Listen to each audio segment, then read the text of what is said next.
청취자 여러분 안녕하십니까. 전혀 다른 세상을 꿈꾸는 2013 꼴통경제 진행을 맡은 저는 한국진보연대 정책국장 한선범입니다. 우리사회연구소 연구원 백남주입니다.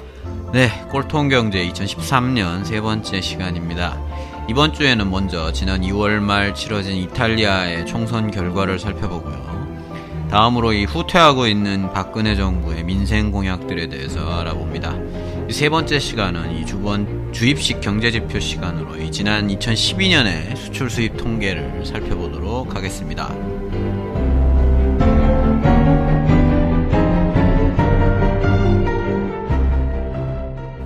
네, 이번 주에는 오랜만에 유럽으로 눈을 돌려보겠습니다. 지난 2월 24일, 25일에 이탈리아에서 총선이 있었는데요. 그 결과 의미에 대해서 살펴보겠습니다. 한국강님, 이탈리아 총선 결과가 나왔는데요. 최근에 이 이탈리아 총선 결과가 상당히 세계 경제에 큰 충격을 주고 있는 모습을 보이고 있습니다. 유로존의 우려가 높아지고 있는데요. 결과가 어떻게 나온 겁니까? 예, 한마디로 요약을 하면 이 지금까지 진행되어 온 이 긴축 정책이 이 이탈리아 민중들의 이 저항에 부딪혔다, 이렇게 볼 수 있을 것 같습니다. 네, 이 저항에 부딪혔다면 이 긴축을 이행해온 진영이 의회를 장악하지 못했다는 말씀이신 것 같은데요. 네, 그렇습니다. 이번 총선에서 이 긴축 이행을 공약을 했던 이 중도 좌파 연합 그리고 중도 연합 이 정당들이 상원에서 과반 확보에 실패했습니다. 이 상원에서 과반 확보에 실패했다고 말씀을 하셨는데 이탈리아는 양원제인가요? 우선 이 이탈리아 의회가 어떻게 구성되어 있는지 잠시 살펴봐야 될 것 같은데요. 네, 이탈리아는 이 내각 책임제 국가고요. 의회는 상하원 양원제로 구성이 됩니다. 그래서 법안을 통과를 시키려면 상하 양원에서 모두 통과가 이루어져야 되고요. 그러니까 이제 이탈리아에서 이 집권을 해서 이 국정을 운영을 하려면 이 상하 양원에서 무조건 과반을 확보해야 되는 거죠. 내각제 국가고 상하원 모두가 과반 통과가 돼야 되니까. 예, 그런데 이번에 여기에서 실패를 한 거죠. 네, 좀 더 구체적으로 살펴봤으면 좋겠는데요. 어떤 정당들이 얼마나 득표를 한 겁니까? 네, 우선 하원에서는 이 좌파 민주당을 중심으로 한 이 중도 좌파 연합이 하원에서 29.5%를 득표를 해서 일당이 됐고요. 유명한, 나쁜 의미에서 유명한 언론 재벌이자 이 전 총리인 이 베를루스코니의 이 자유국민당이 이끄는 이 중도 우파 연합이 29.2%를 거의 차이가 없죠. 네. 득표해서 2당이 됐습니다. 그리고 현재 총리인 이 마리오 몬티가 이끄는 중도 연합이 10.6%를 득표를 했고요. 그러니까 중도 좌파 연합이 있고 중도 우파 연합이 있고 중도 연합이 또 있는 겁니다. 마지막으로 이 정치 코미디언 출신인 이 베페 그릴로라는 사람이 이끄는 이 오성운동이라는 정당이 무려 25.6%를 득표하면서 3당으로 뛰어올랐습니다. 네, 좀 전에 이 중도 좌파 연합과 중도 연합이 긴축 이행 진영이고 이들이 상원 장악은 실패하고 하원은 장악했다고 하셨는데요. 네, 중도 좌파 연합이 아까 29.5% 그리고 중도 연합이 10.6% 이렇게 해서 이들의 총 득표율이 39.8%밖에 안 되거든요. 근데 하원을 장악했다는 건 어떤 의미입니까? 예, 그거는 이제 이탈리아 선거 제도 때문에 그런 것입니다. 이 하원에서는 이제 이탈리아의 하원에서는 전국 단위 득표율을 기준으로 1당한테 무조건 55%의 의석을 배정한다고 합니다. 무조건요, 그냥? 예, 그렇습니다. 그래서 이제 중도좌파 연합이 29.5%를 득표했는데도 이 의석수는 과반을 넘는 345석을 확보를 했습니다. 네, 작년에도 이 그리스 총선 때 1당에게 50석을 그냥 이렇게 주던데. 예, 그렇죠. 이탈리아는 아예 가반이 넘는 55%를 주는 이런 제도군요. 예, 그렇습니다. 네, 그래서 이제 긴축에 대한 찬성과 반대 비율이 뭐 40대 60 이 정도인데 하원 의석은 긴축 진영이 가반을 차지하고 이렇게 그러면서 이제 그리스처럼 민의가 왜곡되는 이런 현상들이 나타난 것 같군요. 네, 그렇습니다. 근데 반면에 이제 상원 선거에서는 이 55% 규정이 이 지역별로 적용이 됩니다. 네. 그러니까 이탈리아에 20개 주가 있는데 그 중에 뭐 롬바르디아주 이런 데서 이제 가령 중도 우파 연합이 승리를 했는데 그러면 2주에 배정된 상원 의석의 55%를 이 중도 우파 연합이 가져가는 식으로 되는 거죠. 네. 이제 그렇게 되면서 이 상원은 이제 그 지역의 이제 합이니까 그 결과로는 이제 선출직 315석 중에 중도좌파 연합이 123석, 중도연합이 19석, 중도 우파연합이 117석, 오성운동이 54석을 차지를 했습니다. 그러니까 이제 긴축 이행 진영이 합치면 142석이니까 이제 315석 중에 142석이니까 과반에서 미달하는 거죠. 그런 결과가 나왔습니다. 네, 그럼 이 결과는 이전 상황과는 좀 어떻게 달라진 겁니까?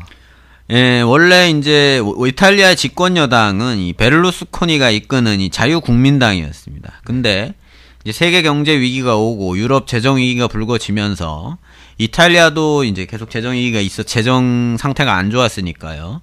이 유로존과 금융자본의 긴축 압박이 들어오게 됩니다. 그런데 이제 베를루스코니가 이걸 잘 안 받아들이고 이 기득권을 지키면서 이렇게 버티는 거죠. 이게 버티니까 여기에 이제 성추문하고 부패 스캔들 터지고 그러면서 투기자본들이 대거 이탈리아를 떠나면서 이 10년 만기 이탈리아 국채 금리가 무려 7%를 넘어서게 됐습니다. 이게 이제 2011년 11월 얘기인데요. 이렇게 되면서 결국 이제 베를루스코니가 사퇴를 하게 되는데요. 그러면서 이제 총리가 이제 사퇴를 했으니까 이 이탈리아가 이제 어떻게 할까 하다가 거국 내각을 구성을 하게 됩니다. 그래서 유럽연합 집행위원 출신의 이 마리오 몬티라는 좀 이렇게 교수하던 사람인데요. 네. 비정치적인 인물을 총리로 세우고 이제 주요 정당들이 이 내각의 이 활동을 지지하는 거죠. 상하원에서 이제 법안을 통과시켜주는 그런 일을 한 거죠. 그래서 이제 이 몬티 내각이 이제 유로존과 이 금융자본이 요구하는 긴축 정책을 시행하게 되는데요. 이게 이제 1년 좀 넘게 진행이 되면서 이탈리아 민중들의 고통과 분노가 되게 커졌습니다. 이제 그렇게 되면서 작년 연말에 이제 총리직을 사퇴했던 베를루스코니가 이런 상황을 활용해가지고 몬티 내각에 대한 지지를 철회하고 이 긴축 반대를 걸고 정계 복귀를 선언을 한 겁니다. 네. 이제 말씀드렸듯이 이제 자유국민당이 이제 몬티 내각 지지를 철회하면서 이제 몬티 내각은 상하원에서 이 법안을 통과시킬 수가 없게 된 겁니다. 그렇게 되니까 이제 의회를 해산하고 다시 총선을 치르게 된 거고요. 그리고 이제 몬티 총리는 이제 베를루스코니와 다르게 이제 새로 중도연합이라는 이제 정당 연합에 참가를 해서 이제 선거에 뛰어들어서 이번 계속된 긴축 정책의 지지를 호소한 것이죠. 네. 네, 그러면 이번 선거는 그동안 이 몬티 내각이 추진해온 긴축 정책을 계속하느냐 마느냐에 대한 투표였는데 이들이 의석 확보에 실패한 거다 이렇게 보면 된다는 거군요, 이게. 예, 그렇습니다. 그러니까 이 내각을 붕괴시킨 이 베를루스코니가 고립된 게 아니라 결과는 역으로 몬티 총리가 이끄는 이 중도 연합이 이제 저조한 득표율을 보였고 오성운동이라는 신생 정당이 약진하면서 이 긴축 이행 진영이 이제 패배하게 된 것이다. 예, 그렇게 볼 수가 있겠습니다. 네, 아까부터 이 오성운동이라는 이름이 나오고 있는데요. 이번 선거에서 뭐 언론에서도 한 번씩 뭐 돌풍이 일으켰다 이런 이야기들이 나오고 있는데 이탈리아와 유로존을 이렇게 완전히 흔들어 놨다고 합니다. 이 오성운동에 대해서 좀 설명을 해주시면 좋을 것 같네요. 예, 오성운동은 2009년 10월에 창당이 됐습니다. 그러니까 3년 된 거죠. 네. 이게 오성이라는 건 이제 5개의 별을 말하는 겁니다. 별성자입니다. 이 5가지가 뭐냐, 이제 공공수도, 물입니다, 물. 그러니까 수도, 하상수도 이런 얘기죠. 그다음에 지속 가능한 이동성, 뭐 교통 관련한 여러 내용인 것 같고, 개발, 그다음에 접속 가능성, 이건 뭐 인터넷 관련한 이런 것 같고요. 생태주의 이런 5가지. 자신들의 관심사를 이렇게 5성 5개의 별이라고 표현한 건데요. 이 좀 생태주의적인 경향과 이제 유럽 회의주의, 그러니까 유럽 연합에 대한 어떤 회의감, 네. 이런 게 필요 있냐 이런 거죠. 그런 부분 또 이제 직접 민주주의의 추구 이런 것들이 이제 주요한 경향이다 이렇게 얘기를 합니다. 그러니까 특히 좌파다 우파다 이렇게 구분하기가 좀 애매하고 네. 이제 그런 경향이다라는 것이고요. 그래서 이 오성운동이 이제 이번 총선에서 공약을 많이 내걸었는데 이제 이런 겁니다. 인터넷 무료 제공, 그리고 초등학생들한테 이제 태블릿 PC를 무료로 지급한다. 네. 정치인 급여를 삭감해서 근로자 평균 임금을 지급한다. 그래서 그걸로 이제 실업급여를 확충한다. 뭐 이런 얘기 좀 그런 공약들을 냈고요. 더 나가서 이제 국가부채 탕감. 그 다음에 유로존 잔류 여부에 대한 국민투표 실시, 그리고 주 20시간 노동제 이런 파격적인 공약들을 내놨습니다. 예, 그렇게 되면서 이제 이 긴축에 지친 국민들이 이런 공약에 큰 호응을 보인 거죠. 그러면서 무려 25%가량의 득표를 하게 된 거죠. 네, 좀 선심성 공약들도 있어 보이긴 한데, 여하튼 이 긴축 문제나 부채 문제, 유로화 사용 문제나 이 노동 실업 문제 같은 이런 핵심적 문제들에 대해 나름의 입장을 이렇게 좀 피력하고 있는 거군요. 예, 그렇습니다. 그러니까 이게 그냥 뭐 장난처럼 이런 공약 이렇게만 모여 있는 그런 뭐 소위 말하는 포퓰리즘 이런 건 아니라고 보여집니다. 이탈리아에도 이제 긴축을 중단하고 유로존을 탈퇴해서 자국 통화를 복원을 하고 고평가된 통화 가치를 정상화해서 경제 회복의 전기로 삼자 이런 흐름이 존재하는 거죠. 이제 아시다시피 이제 우리가 알고 있는 이탈리아의 주력 산업들은 이제 자동차나 뭐 패션, 관광 이런 것들은 다 이 통화 가치 영향을 크게 받는데 이제 이탈리아가 유로존에 속해 있으면서 유로화를 사용하니까 이게 계속 고평가돼서 결국 이제 어려움을 겪고 있으니까 유로존을 탈퇴하고 옛날 통화, 리라화라 그러죠. 이걸 복원하자는 주장이 이제 이렇게 반영이 되고 있는 이런 거다라고 보여지고요. 이게 오성운동만 그런 게 아닙니다. 이 20년간 집권을 했던 이 베를루스코니도 노회하죠. 노련한 욕은 많이 먹지만 굉장히 이제 정치적으로는 감각이 있는 거죠. 비슷하게 움직임을 가져갔습니다. 뭐 베를루스코니가 원래 긴축 반대 기조를 갖고 있었던 건 아니죠. 이제 기회주의적으로 이제 집권할 때도 대충 긴축을 수용하는 척하면서 기득권 지키고 버티고 이런 그런 모습이었는데 이제 작년 말에 이렇게 긴축에 대한 분노가 쌓이는 거를 감지를 하고 이제 약삭 빠르게 이제 긴축 반대를 걸고 이제 유로존 탈퇴는까지는 걸진 않았지만 독일과 유로존의 양보를 요구하는 이런 식으로 이제 입장을 가져가면서 복귀에 성공을 했습니다. 그러니까 이제 결국 이제 오성운동이 이제 주장하는 공약들이 그냥 붕 떠 있는 이런 것이 아니라 실제 긴축과 유로존 가입, 그러니까 유로화 사용에 이제 반대하는 이 이탈리아 민중의 의사가 반영이 돼 있는 거고 이게 이제 이번 총선에서 돌풍을 일으키게 된 원인이 된 것 같다. 저는 뭐 그렇게 보고 있습니다. 네, 말씀해 주셨던 것처럼 이번 총선의 의미가 이탈리아 총선의 의미가 이제 민중들의 긴축 반대 여론 이런 게 분출되는 이런 거라고 볼 수 있을 것 같은데요. 또 그렇기 때문에 유로존이나 금융자본들 쪽은 상당히 좀 충격을 받는 이런 모습입니다. 향후 전망은 어떨 거라고 보십니까? 예, 일단은 연립정부 구성을 위한 노력이 진행이 되고 있습니다. 그런데 이제 연정이 구성이 되려면 이 중도좌파연합이 긴축 이행 진영이니 중도연합이 아니라 긴축 반대 기조를 가진 이 베를루스코니 쪽이나 이제 이쪽하고 대연정을 하거나 아니면은 오성운동과 연정을 해야 됩니다. 그러니까 몬티 쪽은 중도연합 쪽은 의석수가 안 되니까 연정을 해도 소용이 없는 거죠. 그런데 이제 이 중도연합의 중심 세력인 이 좌파민주당이 이 당은 원래 이 이탈리아 공산당이 전신입니다. 그러니까 이탈리아 공산당으로 출발해서 이게 좌파민주당이라고 불리는 거고요. 중도 우파연합은 이제 자유국민당과 북부동맹. 그러니까 이게 이제 이탈리아의 언론과 이 대자본의 연합 세력입니다. 네. 이 이탈리아는 공업지대가 북쪽에 있어요. 그래서 북부동맹이 이제 이탈리아의 자본가 세력이고 베를루스코니는 언론 재벌이죠. 네. 그러니까 이렇게 이 양대 세력이 2차 대전 후에 60년간 맞서온 거예요. 이탈리아 전국에서. 이 양대 세력입니다. 이탈리아 공산당과 그 뒤를 이은 좌파민주당하고 이 자유국민당하고 북부동맹연합인 이 중도 우파연합이 이제 양대 산맥이고 숙적입니다. 예. 우리나라의 뭐 새누리당, 민주당 이런 겁니다. 네. 둘이 60년간 싸워온 뭐 이런 그 흐름으로. 그렇기 때문에 이제 아마 대연정은 어려울 거다 이렇게 보여지고요. 그러고 이제 오성운동하고 연정을 하려면 좌파민주당이 이제 긴축 이행 기조를 접어야 되겠죠. 예.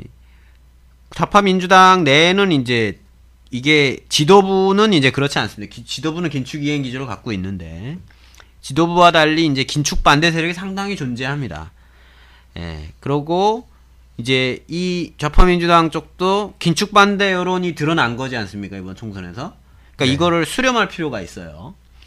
이제 그렇기 때문에 이제 가능성이 그렇게 높지는 않지만 아예 없는 건 아니다. 이렇게 볼 수가 있습니다. 이 최근에 이 베르사니 좌파민주당 대표가 이 새 정부 구성, 연정 구성을 위해서 새 정부 구성의 8대 목표라는 걸 발표를 했는데 그 첫 번째를 긴축 정책 타파로 내세웠습니다.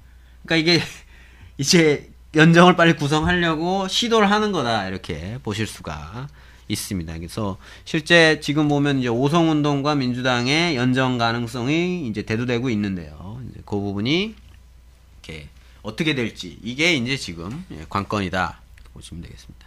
네, 작년에 그리스 같은 경우에도 반긴축 반유로 기조의 이 급진 좌파 연합이 돌풍을 일으키면서 정권을 장악하지 못했지만 재협상 기조가 강화된 바 있었던 것 같은데요. 이 좌파 민주당과 오성운동이 연합하게 되면 이탈리아는 이 반긴축 재협상 기조로 가게 될 가능성이 높아 보입니다. 예, 그렇습니다. 그래서 이제 유로존과 금융자본들이 이제 난리를 이렇게 우려를 하는 거죠. 걱정이 되고 이런 상황이고 아마 이제 그렇게 되면 아마 또 금융시장이 더 크게 출렁거리지 않을까 이렇게 생각이 되고요. 근데 만약 이 연정이 이루어지지 않으면 2차 총선을 치러야 됩니다. 그리스에서처럼요. 결과는 장담하기 어렵고요. 이 하원 선거에서 표차가 0.3%포인트에 불과했죠. 그리고 그다음에 2차 총선은 당연히 표쏠림 현상이 발생을 하게 되니까요.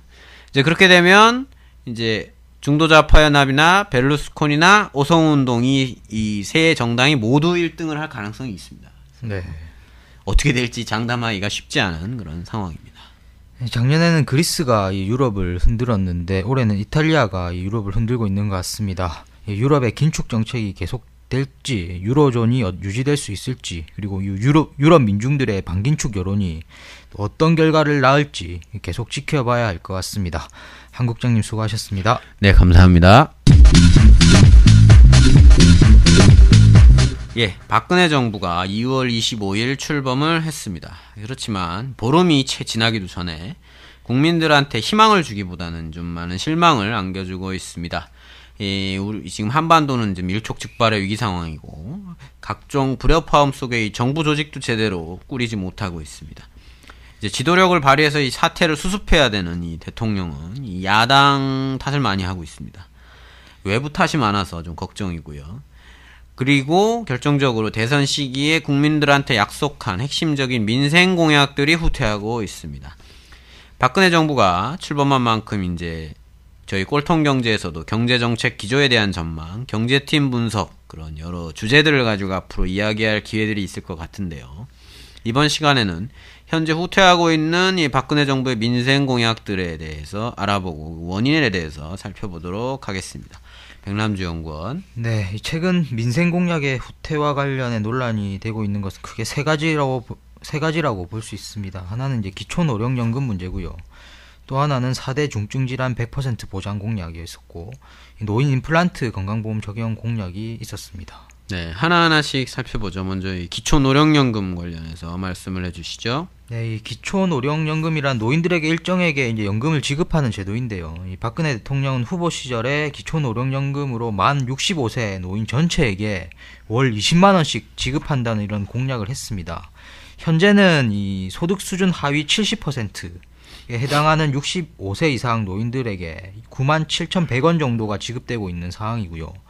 이를 이제 전체 노인 대상으로 확대하고 금액을 20만 원까지 올리겠다는 것이었죠. 예, 모든 노인에게 20만 원을 지급할 경우에 한 해에 한 7조에서 8조 원 정도가 추가로 필요할 것으로 추산되고 있는데요. 박근혜 정부는 이 재원 마련에 대한 마땅한 대책이 없자 국민연금을 활용하는 이런 방안까지 검토를 했었습니다. 그런데 국민연금 가입자들이 기금을 사용한다고 하니까 이제 불안해지는 거죠. 그래서 불만이 제기되자 공약 자체를 이제 조정하게 된 것입니다. 그래서 소득 수준과 국민연금 가입 유무, 그래서 가입 기간 등에 따라서 4개 그룹으로 이렇게 나눠가지고 매월 4만 원에서 20만 원을 차등 지급하기로 한 게 핵심이고요. 그래서 노인층을 소득 하위 70% 그리고 소득 상위 30% 이렇게 크게 두 그룹으로 나누고 각 그룹마다 국민연금 가입자와 미가입자를 다시 나눠서 4개 그룹으로 이렇게 만든 겁니다. 그래서 이 소득 하위 70%에 속하면서 국민연금 미가입자는 기초노령연금으로 기존에 이제 공약했던 대로 20만 원을 이렇게 받게 되는 건데요. 근데 이제 소득 상위 30%에 속한 미가입자는 이제 4만 원만 받게 됩니다. 그리고 국민연금 가입자는 소득과 국민연금 가입 기간에 따라서 4만원에서 20만원 사이의 연금을 지급받게 되는 구조입니다. 결국에는 이제 핵심은 국민연금 가입자의 경우에 기초연금을 20만원보다 적게 받게 된다라고 하는 거고요. 그리고 이게 이제 보편적 복지에서 이제 좀 선별적, 차별적 복지로 이렇게 공약이 후퇴하는 이런 이제 결과가 초래되었다라고 보시면 될 것 같습니다. 네, 이렇게 되면 국민연금에 가입한 사람과 그렇지 않은 사람에 대한 좀 차별이 존재하게 되겠군요. 그렇죠. 특히 제가 봤을 때는 이제 국민연금에 가입한 저소득층에 크게 불리한 제도입니다. 예를 들어서 이제 소득이 좀 저소득층인데 비슷한 노인들의 경우에 어떤 이는 이제 국민연금에 가입하지 않아서 기초연금을 한 20만 원 정도를 받게 되는데 빠듯한 살림을 쪼개가면서 아껴서 막 국민연금을 성실히 납부한 사람은 이제 기초연금을 다 못 받게 되는 거죠. 자료를 좀 살펴보니까 실제 이제 2012년 8월 기준으로 국민연금 신규 수급자 평균 가입 기간이 한 15년 7개월 정도 됩니다. 그래서 이 개편안에 따라서 계산을 해보면 소득 하위 70%에 속하면서 국민연금에 가입된 노인분들이 받는 기초연금은 약 한 15만 원 가량 되는 거죠. 이제 기존 공약에 비해서 5만 원 가량을 받지 못하게 되는 결과를 낳게 되는 겁니다. 네. 이렇게 되면은 자칫 국민연금이란 제도가 좀 흔들릴 수도 있지 않을까 그런 생각이 드는데요. 네, 자칫 이제 이런 게 더 문제가 될 수 있는데요. 단순히 이제 돈을 뭐 20만 원이냐 15만 원이냐 이런 논란보다는 그래서 국민연금에 가입하지 않아야지 기초연금 20만 원을 받게 되니까 원체 또 국민연금 가입에 거부감을 느끼시는 분들도 아직 많이 계신 상황이고요. 그래서 어려운 형편에 굳이 국민연금에 가입하려고 하지 않는 사람들이 생겨나게 될 가능성이 크고 국민연금에 가입한 사람들의 수가 그러면 적어질수록 향후에 기금 규모가 줄어들면서 이 국민연금에 대한 불안감도 더 커질 수 있는 이런 이제 악순환이 반복될 수 있는 가능성도 존재합니다. 네. 이어서 이 노인 임플란트 건강보험 적용 공약에 대한 이야기로 넘어가 보죠. 네, 이 노인 임플란트 건강보험 적용 공약 역시 이제 65세 이상 노인의 모든 치아를 대상으로 원래 할 거다 이렇게 알려져 왔었는데요. 근데 이게 75세 이상 노인의 어금니 2개로 이렇게 대상이 대폭 축소가 됐습니다. 우선 이제 단계적으로 시행을 해보겠다 이런 방침인데요. 박근혜 대통령의 공약에는 노인 임플란트 건강보험 적용 이렇게만 이렇게 되어 있습니다. 근데 이제 그동안 이걸 보면서 공약의 적용 대상이 당연히 65세 이상 노인의 모든 치아라고 사람들이 좀 알고 있었던 거죠. 일반적으로 노인층 하면 보통 이제 만 65세 이상 이렇게 65세 이상이죠. 이렇게 이야기를 하니까요. 그런데 이제 이를 이제 75세로 조정을 한 겁니다. 그리고 모든 치아가 아니라 이제 어금니 2개로 한정을 한 거고요. 이제 보통 이제 앞니 쪽에 임플란트를 하는 것이 더 효율적이라고 보통 하는데요. 치과 의사분들 같은 경우에는 이제 어금니부터 적용하는 것도 이제 문제라는 지적들이 나오고 있습니다. 임플란트 같은 경우에는 이제 다 하려면 비용이 너무 많이 드니까 노인들이 이제 대신 틀니를 보통 착용을 하시는데요. 앞쪽에는 뼈가 튼튼하고 위험한 구조물이 없어가지고 임플란트 같은 경우는 주로 이제 송곳니나 이제 앞니 쪽에 많이 한다라고 뭐 이렇게 이야기를 하는데 이제 어금니로 대상을 한정한 거는 좀 문제가 있다. 이런 이제 평가들도 나오고 있는 상황입니다. 네. 이 기초노령연금 문제도 그렇고 이 노인 임플란트 문제도 그렇고 아무래도 이 노인층에서 박근혜 대통령한테 표를 던진 사람이 많을 텐데 네, 아무래도 조금 네, 자신의 기반을 이렇게 무시하는 거 아닌가 이런 생각이 들기도 하는구나. 그리고 전반적으로 이제 사회가 계속 고령화가 되고 노인 빈곤이 좀 심각한 상황에서 이렇게 좀 재정을 많이 투입해야 되는 이런 상황이 돼 있는데요, 이미. 네, 그렇죠. 예, 제가 얼마 전에 이 보건사회연구원에서 나온 보고서를 보니까요. 이 OECD 소속 30개국의 이제 국내 총생산 이제 GDP 대비 노인 복지 지출 비중을 이 2006년에서 2008년 사이를 이렇게 계산을 해봤는데요. 우리나라가 1.7%밖에 되지 않습니다. 이게 멕시코에 이어서 두 번째로 가장 적은 이제 수준으로 나타났고요. 그리고 2011년 이 OECD 자료를 가지고 살펴봤는데 노인층, 그러니까 만 65세 이상의 노인층 빈곤율이 45.1%로 나타났습니다. 이게 OECD 회원국 중에는 1위를 차지했고요. 근데 다른 나라들과도 격차가 상당합니다. 2위가 이제 빈곤율이 두 번째로 높은 나라가 아일랜드였는데요. 아일랜드가 30.6%로 우리나라가 아일랜드보다 14.5%포인트나 높았습니다. 그리고 이 OECD 30개국 평균이 13.5%로 나타났는데 우리나라는 3배 이상의 높은 빈곤율을 이렇게 보이고 있는 상황이고요. 지금 말씀하신 것처럼 노인 복지 문제가 단순히 이제 한간 이런 상황이 아니라는 겁니다. 그래서 노인층 빈곤이 심각한 사회 문제로 이미 등장해 있는 상황에서 어떻게 이렇게 이 노인층 지원 문제를 어떻게 재원을 확보할지가 상당히 중요한 문제로 이미 대두되어 있는 상황이라고 보면 될 것 같습니다. 예. 다음으로 이 4대 중증 질환 100% 보장 문제로 넘어가 보죠. 네, 이 4대 중증 질환이라고 하면 보통 암, 심혈관 이런 계통의 뇌혈관, 그리고 희귀성 이 난치성 질환 이렇게 보통 이제 분류를 하는데요. 이러한 4대 중증 질환에 드는 병원비를 이제 100% 정부가 책임지겠다라는 것이 이제 공약이었는데, 이 대상에서 선택 진료비, 보통 이제 특진비라고 보통 할 수 있는 선택 진료비나 상급 병실료 그리고 간병비는 이제 제외하기로 이렇게 했습니다. 그래서 4대 중증 질환 100% 보장 공약은 거의 이제 허울만 남게 되는 이런 상황이 되어 버렸는데요. 예를 들어서 이제 암 환자 같은 경우에서 병원에서 이제 치료를 받을 경우에 의료보험 혜택이 적용되는 진료 항목이 있을 테고요. 이제 적용이 되지 않는 항목이 있을 겁니다. 물론 이제 그래서 사람들에게 큰 부담이 되고 있는 것은 바로 이 건강보험이 적용되지 않는 비급여 진료비가 될 텐데요. 그런데 이러한 이제 비급여 진료비 중에 대다수가 바로 앞서 말씀드렸던 선택 진료비나 상급 병실료, 간병비 이렇게 되어 있습니다. 그래서 이 건강보험공단이 2010년 진료비 실태조사한 보고서를 보니까요. 이 암 환자가 부담하는 비급여 진료비 중에 선택 진료비와 상급 병실료가 차지하는 비중이 이 간병비를 제외하고도 49%에 달하는 것으로 이렇게 나타나고 있습니다. 그래서 이 선택 진료비나 상급 병실료, 간병비를 이렇게 이 4대 중증 질환 100% 보장 공약에서 제외를 하면 거의 뭐 혜택이 돌아오는 기존의 것과 차이가 거의 없어져 버리게 되는 거죠. 예.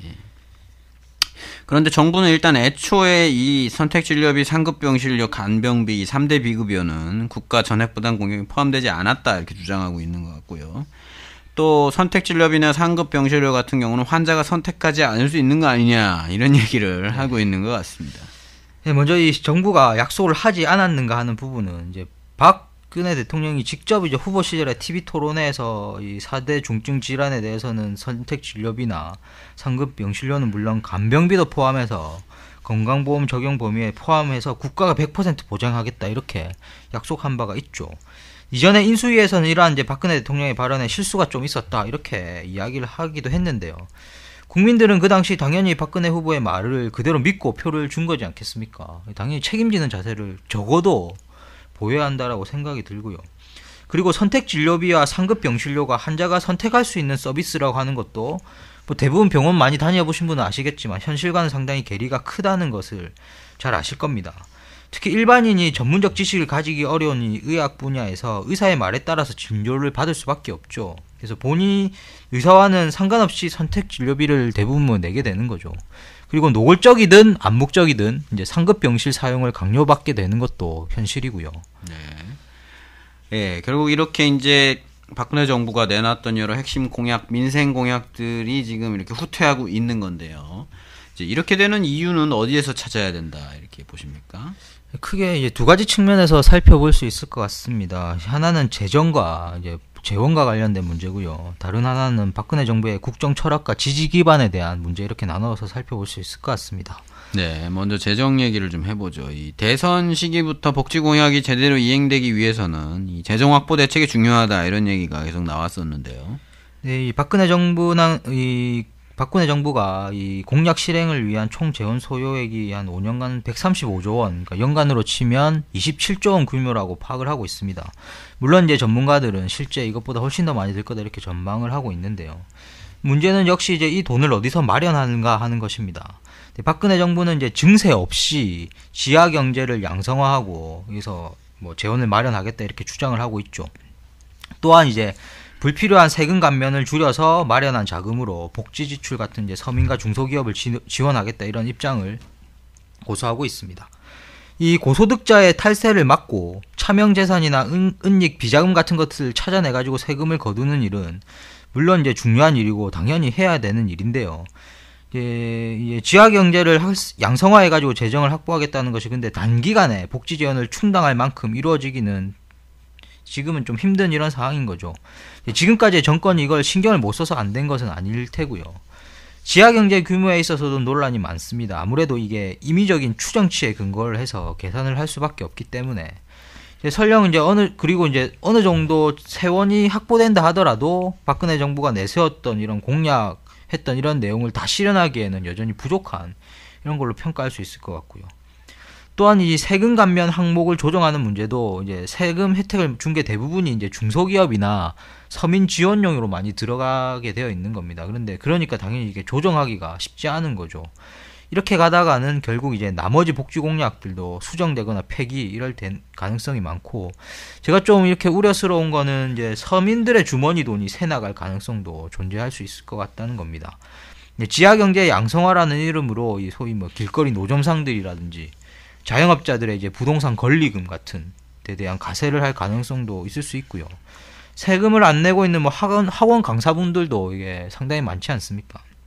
그리고 얼마 전에 이번에 이제 담배 가격 인상안이 이제 발의가 되었는데요. 물론 이제 담배 가격 인상 관련해서는 뭐 이게 꼭 세금 문제만으로 환원시켜가지고 생각할 수 있는 것만은 아니겠지만, 이런 식의 이제 간접세를 올리려는 이 유혹들도 계속 이제 진행될 가능성이 크다고 이렇게 봐집니다. 네, 뭐 재벌 대기업들을 포함한 이 고소득자의 탈세나 이런 것들을 막는 게 과연 얼마나 잘 될 수 있을지 의문이 좀 들고요. 이 대부분의 이 공약들이 좀 반짝했다가 흐지부지 될 가능성이 높지 않은가, 이런 고민이 드는데요.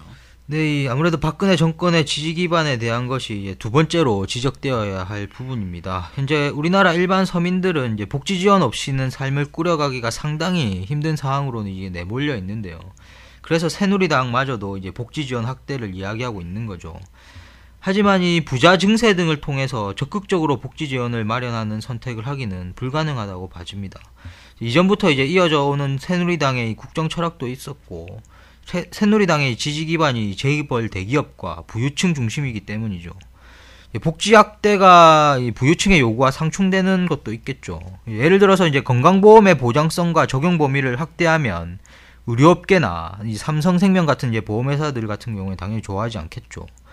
따라서 이 복지 정책이 일관된 방향성 없이 우왕좌왕하는 모습을 보이고 있다고 봐집니다. 이번에 이마트가 불법 파견 노동자를 정규직 전환한 것처럼 한편에서는 긍정적인 모습이 나오는 것도 있지만, 다른 한편에서는 이 복지 공약들이 후퇴하는 등의 모습들이 나오고 있는 이런 이제 좀 일관성 없는 우왕좌왕하는 이런 모습들이 지금 나타나고 있는 걸로 봐집니다. 네.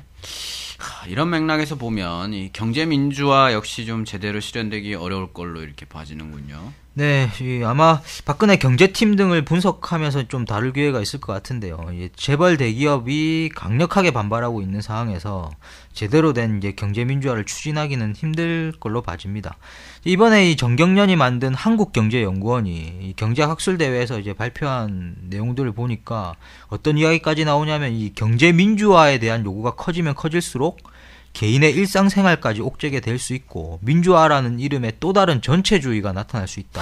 그래서 이게 경제민주화가 결국에는 이제 전체주의까지 이렇게 갈 수 있다라고 하는 주장까지 펴고 있는 상황이기 때문에, 박근혜 정부가 과연 이 경제민주화를, 제대로 된 경제민주화를 실현시킬 수 있을지는 상당히 의문인 거죠. 네, 박근혜 정부가 출범 초기부터 자신들의 공약을 후퇴 폐기하고 있는 모습을 살펴봤습니다. 자신들 지지 기반과 복지 공약들이 괴리되어 있는 상황이라 앞으로 이런 모습들을 자주 보게 될 걸로 보여집니다. 예, 걱정이 되는군요. 예, 과연 신뢰의 정치가 가능할지 지켜봐야 될 것 같습니다. 백남주 연구원 수고하셨습니다. 네, 감사합니다. 네, 이번 주 주입식 경제지표 시간에는 2012년 수출입 관련 수치들을 살펴보겠습니다. 특히 한국 경제가 소위 수출로 먹고 사는 나라다 보니까 수출 관련 현황들이 경제에 상당히 중요한 부분이죠. 그 전에 저희들이 지지난주에 주입식 경제지표를 진행했던 내용을 간략히 복습을 해보죠. 네, 한국의 경제 규모, 즉 소위 GDP에 관련된 내용을 다루어 봤었죠. 이제 한국의 GDP는 2012년 1,300조 원이다 라는 것을 기억해 두시라고 이야기를 드렸었습니다. 달러로 환산하면 1조 1,600억 원 이렇게 되는 거고요. 달러. 억불이요. 네, 억불 1조 1,600억 불 이렇게 되는 거고요. 2011년 미국의 GDP는 15조 달러가 되고 이게 2012년을 보니까 15조 6천억 달러 정도 됩니다. 미국이. 그리고 중국의 경우가 2011년에 7조 3천억 달러 이렇게 된다는 것도 함께 알아두시면 유용할 것 같다는 이야기도 해봤습니다. 네, 본론으로 들어가서요. 백남주 연구원 우선 2012년 전체적인 수출입 관련 현황을 알려주시죠. 그리고 우리가 기억해야 될 부분도 알려주시고요. 네, 2012년 수출과 수입을 합한 무역 규모는 1조 667억 달러를 기록을 했습니다. 2011년에 비해서는 1.1%가 줄어든 수치고요. 경제 위기가 장기화되면서 무역 규모가 줄어든 거죠. 네. 네, 수출의 경우는 5,481억 달러를 기록해서 1.3% 감소를 했고요. 수입의 경우도 5,196억 달러를 기록을 해서 0.9% 줄어들었습니다. 그래서 이제 한국의 무역 규모가 1조 달러고 수출은 한 5,500억 달러, 수입은 5,200억 달러 정도 된다라는 것을 기억해 두시면 좋을 것 같습니다. 네, 수출이 감소를 했군요. 네. 수출과 수입이. 예, 무역 규모는 이제 수출과 수입을 합한 거니까 수출이 5,500, 수입이 5,200달러다 이렇게 기억해 두시면 좋을 것 같고요. 예, 꼭 외워두시지 않더라도 알고 계시면 좋을 만한 내용에 대해서 몇 가지 더 이야기해 보도록 하죠. 전체적인 한국의 무역 구조를 좀 개괄해 보면 좋을 것 같은데요. 네, 일반적으로 한국의 무역 구조는요, 이 중동, 일본으로부터의 적자액을 미국, 중국, EU, 동남아시아 등으로부터의 흑자액으로 메우는 구조라고 할 수가 있습니다. 당연히 아시겠지만 중동으로부터는 석유 수입이 많은 거죠. 일본으로부터는 핵심 부품 수입이 많은 거고요. 그래서 2012년의 경우에 중동으로부터 912억 달러 적자를 받고요. 일본으로부터는 255억 달러 적자를 기록을 했습니다. 기본적으로 이렇게 되면 1160억 달러 정도 적자를 이미 이제 깔고 가는 거고요. 이러한 적자를 미국에 이제 152억 달러, 중국에 536억 달러, 동남아시아에 586억 달러 같이 이러한 지역의 흑자로 이렇게 메우는 구조입니다. 그런데 이제 좀 2012년 한 가지 주목할 만한 것은요. EU 관련, 유럽연합 관련해서 9억 8천만 달러 가량 적자를 기록을 했다는 겁니다. 이게 2011년의 경우에 83억 달러 가량 흑자를 기록하는 등 이제 기존에는 쭉 이제 흑자를 기록해 왔었는데 2012년 들어서 적자를 이제 보고 있는 거죠. 네, 이렇게 말씀을 하셨으니까 각 국가별 또 각 지역별 수출 현황에 대해서 살펴보면 좋겠고요. 우리나라가 주로 어느 지역에 수출하고 있는지 알아볼 필요가 있을 것 같고, 한미, 한EU, FTA 등이 체결된 지도 이제 시간이 좀 지났으니까 대략적인 효과도 살펴보면 좋을 것 같습니다. 네, 우선 이제 말이 나온 EU부터 살펴보죠. 앞서 이제 EU 관련 무역 수지가 적자를 기록했다고 이야기를 드렸었는데요. 2012년 이제 EU 관련 수출은 49억 달러를 기록을 했습니다. 이제 전체 우리나라 수출의 9% 가량을 기록하고 있는데요. 2011년에 비해서 11.4%나 수출이 감소한 수치입니다. 이제 수출이 감소한 데는 EU 지역의 이제 경제 위기 같은 다양한 요인이 있겠지만 한 EU FTA 효과가 나타나고 있지 않다는 것은 이제 명확해 보이고요. 참고로 지난달 유럽연합 집행위원회가 유럽의회에 제출한 한 EU FTA 이행 연례 보고서라고 하는 게 있습니다. 여기에 따르면 한국에 대한 유럽연합의 수출은 FTA가 체결된 2011년 7월부터 1년 동안 한 37%가 증가를 했다라고 합니다. 네, 같은 기간에 EU가 전 세계를 상대로 한 수출 증가율이 27% 정도 됐는데요. 이거에 비하면 훨씬 높은 수치고요. 반면 한국이 이제 EU로 수출한 한국이 EU로 수출한 것 같은 경우에는 1% 늘어나는데 그쳤다고 평가하고 있습니다. 이제 한국의 기업들이 유럽 연합에 생산 공장 같은 것들을 지으면서 한국 수출이 많이 늘어나지 않고 있다 이렇게 평가를 하고 있는 거고요. 정부가 가장 큰 효과를 볼 것으로 전망했던 이 자동차의 경우에 유럽연합은 한국에 8억 4천만 유로어치의 자동차를 수출해서 1년 전에 비해서보다 한 69%가 증가를 했는데요. 반면에 한국이 대EU 수출 같은 경우는 20%가 늘어났습니다. 20%가 늘어나긴 했는데 수출이 가장 많았던 2007년보다는 37%포인트가 이게 줄어든 수치고요. 그나마도 관세율이 10%에서 1.7에서 3%포인트 정도밖에 떨어지지 않은 상황이라서 이것을 가지고 뭐 한EU FTA 효과가 나타나고 있는 거다 이렇게 평가하기는 힘들어 보입니다. 네, 다음으로 수출 비중이 큰 미국과 중국도 좀 살펴보죠. 네, 2012년 미국으로의 수출은요 585억 달러를 기록을 했습니다. 우리나라 수출의 약 한 10.7%의 비중을 차지하고 있는 액수고요. 2011년에 비해서는 4.1%가량 증가한 수치입니다. 미국으로의 수출은요 2009년 경제위기의 영향으로 이제 18.8% 감소한 이후에 2010년에는 32.3%가 늘어났고 2011년에는 12.8%가 증가한 모습을 보여왔는데요. 2012년 4%가량 수출이 증가했다고는 하지만 이제 계속해서 수출 증가율이 떨어지고 있는 추세라는 것을 확인을 할 수가 있습니다. 작년 3월에 한미 FTA가 발효가 되었죠. 이게 그런데 이제 오히려 2012년 수출 증가율이 더 떨어지는 이런 모습들을 확인할 수 있고요. 물론 뭐 수출 증가율 수치만을 가지고 한미 FTA 효과를 모두 평가할 수 있는 건 아니겠지만 수출 이 수치만을 놓고 보면 한미 FTA 효과가 거의 나타나지 않는 이렇게 평가해 볼 수 있을 것 같습니다. 그래서 뭐 중국으로 좀 넘어가 보면요. 중국으로의 수출은 1343억 달러를 기록을 했습니다. 중국의 경우에 한국 수출의 약 한 24.5% 뭐 이 비중을 차지하고 있는 거고요. 그러니까 쉽게 말하면 이제 4분의 1이 한국은 4분의 1이 중국 수출이다 이렇게 보시면 될 것 같습니다. 그래서 1343억 달러라는 이 수출액 숫자는요. 2011년에 비해서 0.1% 증가한 수치인데요. 중국 수출의 경우에 2011년 15%가 증가하는 등 기본적으로 이제 두 자릿수 증가율을 이렇게 보여줘 왔습니다. 0.1% 증가했다라고 하는 것은 상당히 충격적인 수치네요. 미미한 증가율이라고 볼 수 있겠습니다. 경제 위기가 장기화되면서 중국도 다른 나라로 수출하기가 어려워지고 있고 그에 따라서 우리나라의 대중국 수출도 거의 늘어나고 있지 못한 상황이라고 보시면 될 것 같습니다. 네. 전체적으로는 2008년부터 시작된 세계 경제 위기가 장기화되면서 우리나라의 수출도 갈수록 부진한 모습을 보이고 있는 걸로 평가해 볼 수가 있겠습니다. 끝으로 우리나라는 주로 어떤 제품들을 수출하는지도 간략히 소개를 해주시죠.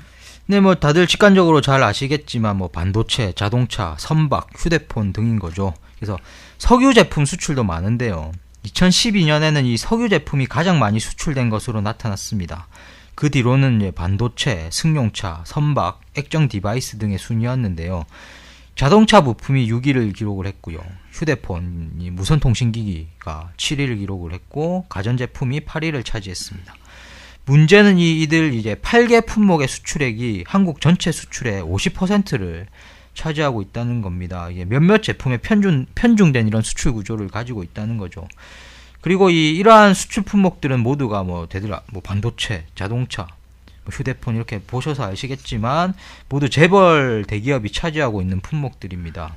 실제 숫자로는 0.1%도 안 되는 이 재벌 대기업이 전체 수출에서 차지하는 수출 비중은 65%가량 되는 이제 상황이거든요. 그래서 뭐 좀 덧붙여 보면 MB 정부 시기의 고환율 정책은 이제 전체 수출에서 65%가량을 차지하고 있는 재벌 대기업에게 혜택이 집중된 정책이다. 이렇게 평가를 해볼 수 있을 것 같습니다. 네. 암기해야 될 내용들을 좀 다시 한번 정리해 주시죠. 뭐 이래저래 숫자들이 몇 가지가 좀 나왔는데요. 뭐 핵심적으로 이것만 좀 알아두셨으면 좋겠다라는 것만 좀 말씀을 드리겠습니다.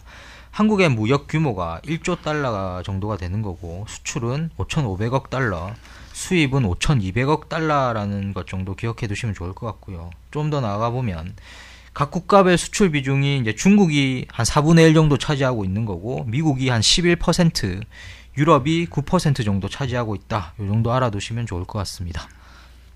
네.